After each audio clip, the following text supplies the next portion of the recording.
Pak Jo, boleh tidak kita melabeli orang lain dengan sudut pandang saya sendiri sesuai contoh-contoh yang saya pelajari malam ini, bahwa orang itu bukan orang yang diselamatkan. Maksudnya gimana? Diulang lagi pertanyaannya. Bolehkah kita melabeli orang lain dengan sudut pandang saya sendiri sesuai contoh-contoh yang saya pelajari malam ini, bahwa sesungguhnya orang itu bukanlah orang yang diselamatkan? Mengadili maksudnya? Arahnya ke sana, Pak, menghakimi, mengadili orang yang tidak dipilih. Begini, Pak Pendeta Esra, salam untuk istri dan anak putrinya yang baru lahir ya. Jadi begini Pak Esra, dalam kita menilai orang, menghakimi orang, itu jelas, Tuhan jelas katakan tidak bisa. Yang malam ini kita pelajari bukan untuk menghakimi orang, tapi untuk menjadi berkat bagi kita, yaitu ternyata saya ini orang dipanggil dipilih, gitu loh. Karena saya bukan seperti itu, gitu ya. Ternyata saya mau datang kepada Yesus bukan karena usaha saya, tapi karena Allah memilih saya dari dunia, Allah menarik saya dari dunia, diberikan kepada Yesus, dan saya datang pada Yesus, maka saya tidak akan dibuang, saya tidak akan hilang. Itu berkata begitu. Karena saya tanpa usaha, Tuhan menarik saya. Saya percaya ternyata karena kasih Allah. Allah memberikan iman percaya pada saya. Bukan karena usaha sendiri seperti orang-orang lain. Saya ada tinggal dalam pohon anggur, dalam Yesus. Karena Allah sendiri yang membersihkan saya. Saya mendengarkan suara Allah karena saya domba Allah. Saya dijadikan domba oleh Allah. Dan seterusnya dan seterusnya. Nah itu jadi berkat. Bukan untuk menghakimi. Kenapa? Pertama, tadi kan sudah kita lihat. Dari perspektif Allah, Allah sudah menentukan si A, si B, si C itu dipanggil. Si D, si E, si F itu tidak dipanggil. Tapi kan saya manusia nggak tahu. Si A itu yang mana, si B itu yang mana, si D itu yang mana. Nggak tahu saya yang mana gitu. Saya aja pribadi aja baru tahu setelah Yesus menyatakannya kepada saya. Seperti Saulus. Saulus itu selama dia membunuh-bunuhi orang-orang percaya, dia yakin dia benar. Dia yakin dia melakukan Taurat. Dia yakin dia masuk surga. Itu Saulus tuh. Sampai akhirnya Yesus menyatakan diri pada perjalanannya ke Damsyik. Dia katakan, Saulus, Saulus, Saulus, mengapa engkau menyakiti aku?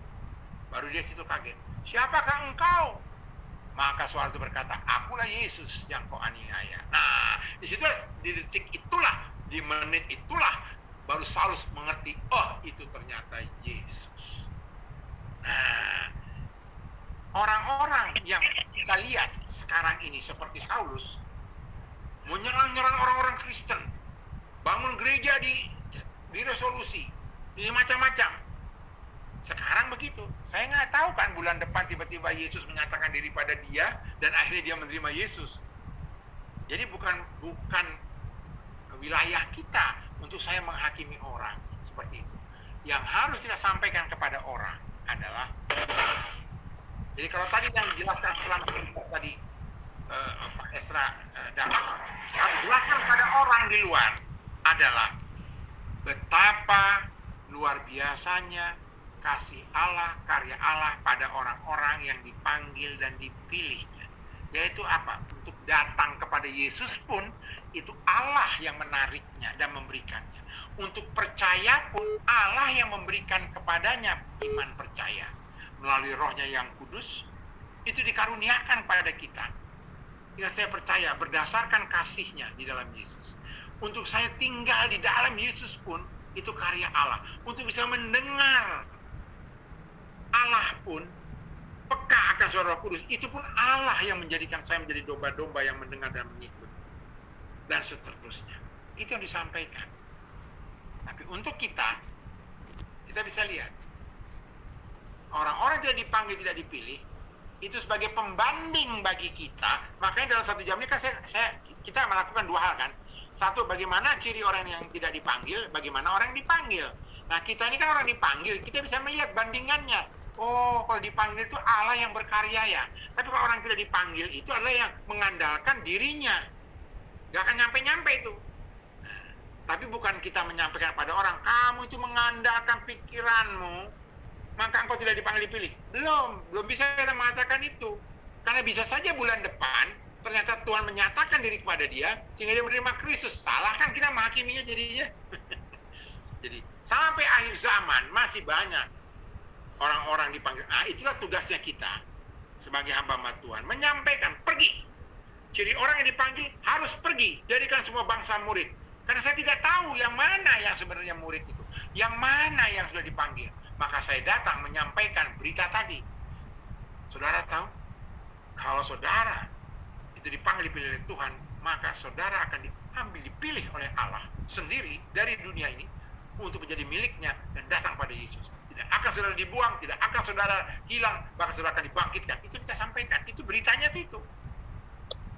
Untuk meyakinkan saudara bahwa saudara yang dipanggil dipilih, saudara lihat pembandingnya bagi orang yang tidak dipanggil. Tapi jangan bilang begitu pada orang. Bapak itu mengandalkan pikiran Bapak, berarti Bapak orang tidak dipanggil tidak dipilih. Bukan begitu, berita Injil itu bukan begitu. Berita Injil itu justru keselamatan yang kita sampaikan yang tadi. Bagi orang dipanggil dipilih, nah itu yang disampaikan. Nah, mudah-mudahan menjawab Pak Esra. Terima kasih. Silakan kepada Pak Esra kalau mau direspon.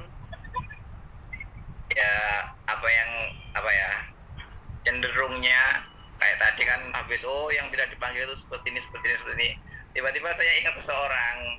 Nah, saya ingat seseorang yang menurut saya itu sangat menjengkelkan. Tapi dengan saya sadar orang itu juga dipakai Tuhan seperti itu. Hanya masalah pribadi nih Pak. Biasa kecenderungan manusia kan lebih suka menghakimi. Ya. Maaf Pak, makasih. Terima kasih Pak. Memang kecenderungan manusia itu begitu, sebenarnya bukan manusia yang dipanggil dipilih punya kecenderungan seperti itu, tidak, tapi karena iblis mengganggu kita, itu aja ya, iblis. Jadi iblis memang kerjaan iblis itu mengganggu kita Pak. Bapak tuh nggak bakal digoda Pak kalau Bapak itu sekaum dengan iblis. Tapi karena Bapak itu orang termasuk dipanggil dipilih, maka digoda. Jadi kalau kita digoda iblis, ya itu menunjukkan ternyata saya ini di jalan yang benar gitu. Sama kayak Yesus kan. Jelas-jelas Yesus itu jelas dikatakan dalam Matius, Yesus yang dipenuhi oleh roh, Yesus yang dipimpin oleh roh, dicobai oleh iblis. Nah, kan?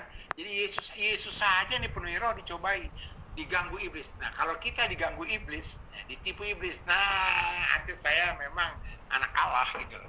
Kalau penjahat tidak akan diganggu lagi oleh iblis, nggak perlu diganggu, mereka akan melakukan sendiri kejahatan kok. Ya kan? Sesama penjahat kan otomatis dia melakukan kejahatan gitu. Jadi berwaspadalah kita ya Pak Esra. Jangan sering-sering kita menilai dengan pandangan kita ya. Saya lihat Pak Esra masih muda. Jadi bertekunlah terus dalam Tuhan, berserah penuh pada Tuhan, biar Tuhan yang memimpin, Roh Kudus yang memimpin, maka hidup Bapak akan lebih penuh damai sejahtera. Haleluya. Haleluya, puji Tuhan. Kita lanjutkan.